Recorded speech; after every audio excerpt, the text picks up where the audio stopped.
फायदा है कि अगर हम अपनी शनाख्त, आवाज नहीं आ रही सर, हमें उसी सूरत बगैर माइक के बोले तो हमें उसी सूरत में फायदा है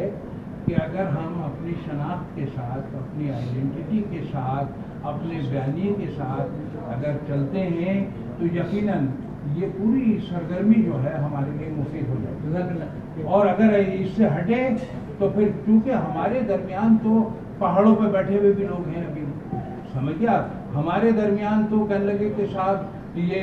लिसानी, तहजीबी और दीगर जो मसाइल, जो तकसीम दर तकसीम वाला मामला है वो मौजूद है। और इसीलिए पाकिस्तानी बयानी की बात भी हो रही है कि साहब पाकिस्तान पर सब मुत्तफिक हो सकते हैं, ना तो यहाँ इस बात में फ़िरका वारियत है, ना इस बात में मजहबी अज़बियत है, ना इसके अंदर, क्योंकि ये खित्ता वो है कहने लगे कि साहब अगर अहले सुन्नत होगी तो जमात इस्लामी भी होगी, या जमात इस्लामी होगी तो हर चीज़ का एक एंटी मौजूद है। यानी अगर हम गौर करें सियासी सतह